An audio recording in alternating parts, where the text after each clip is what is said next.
this mobile phone, even though we are saying we make this mobile phone in India, that is not a fact. This phone is not made in India. This phone is assembled in India. All the components of this phone are made in China. The network that has produced this phone is made in China, is owned by China. So every time we use a phone, every time we wear a Chinese shirt, a Bangladeshi shirt, every time we wear a pair of Chinese sneakers, we are paying a tax to China. Because some Chinese youngster is earning a salary to make or to produce that product. So the first message I would give in a presidential address would be that India has to focus completely on production. Because if we do not focus on production and we continue to focus only on consumption, we will find that we will run huge deficits, we will increase inequality, and eventually we will run into a serious problem. Social problem because of unemployment, which we are already facing.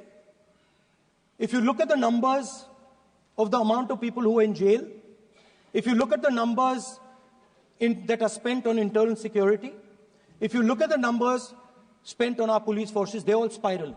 They're all rising. And everybody understands that social tension is on the rise in India.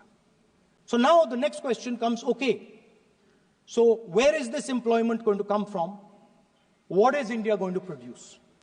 And for that, I'd like to tell all the youngsters of this country that there is a revolution taking place, an exciting revolution. The world is transforming completely. And the change that is taking place, at the heart of the change that is taking place, we are moving from the world of the internal combustion engine to the world of the electric motor. We are moving from petrol to batteries. We are moving wind, solar, potentially nuclear energy. So our entire way of moving is changing. And this is going to change every single thing. It is going to change warfare. It is going to change medical treatment. It is going to change education. It is going to change how we eat. It is going to change every single thing. Now, the last time there was a revolution, called the computer revolution, the government of India had a clear focus. We looked at that revolution. It was a Congress government. We looked at the revolution and we decided clearly that we are going to focus on the development of software. And we rode the wave of that revolution. And today you can see the result. I remember people laughing. I remember people laughing when the computer was being talked about. You mentioned Mr. Vajpayee.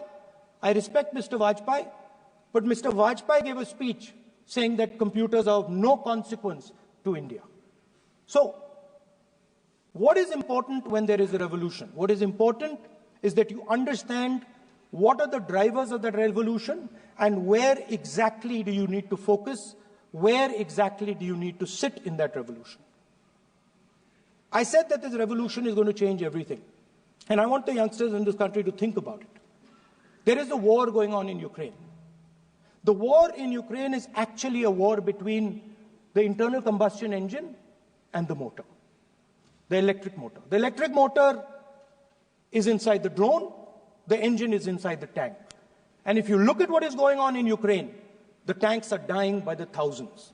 And small little drones with electric motors, small batteries, not much bigger than that, are destroying the entire tank artillery infrastructure of both Ukraine and Russia. So the drone is the electric motor. The drone is the battery. The drone also needs to see. So the drone is a camera. In the same way, electric cars. The electric car is a motor.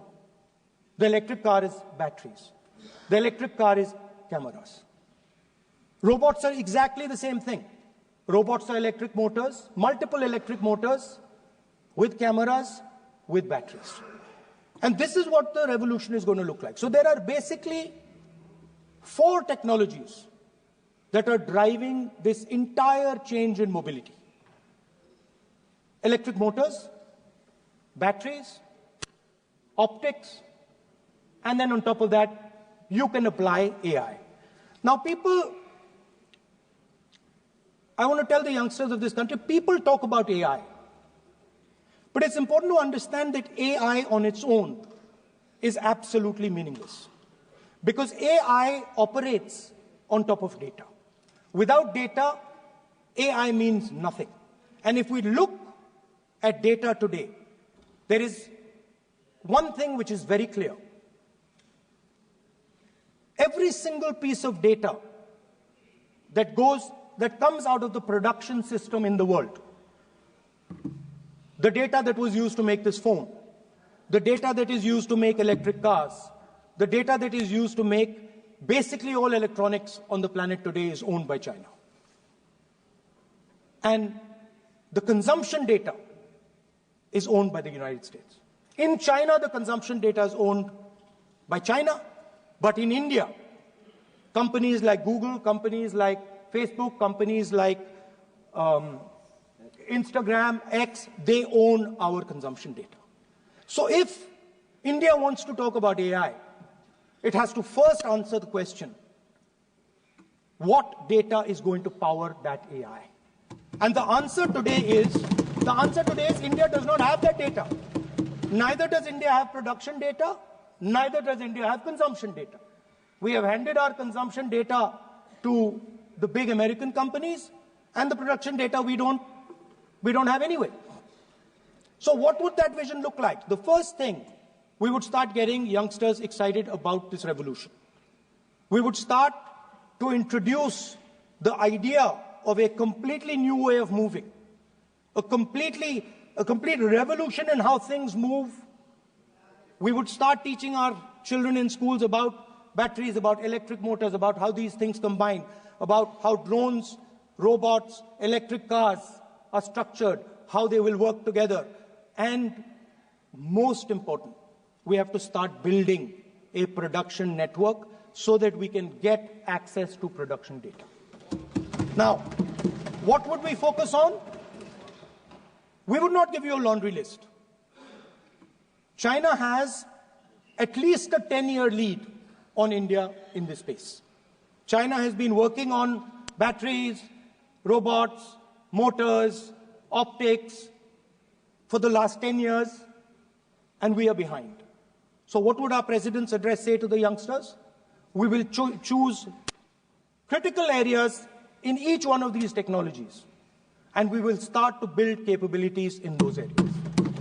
The second thing we would do, we would ensure that our banking system is not captured by 2 or 3 companies that basically do not allow you to build a production system. But our banking system is open, is dynamic, and is accessible to small and medium businesses and to millions and millions of entrepreneurs who want to take part in this revolution. Our foreign policy would take into account this revolution. When we talk to the United States, we would not send our foreign minister to invite our prime minister to his coronation.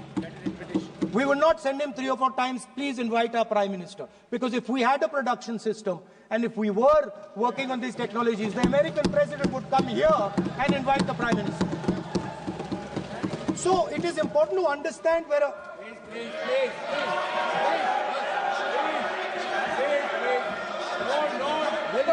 foreign policy.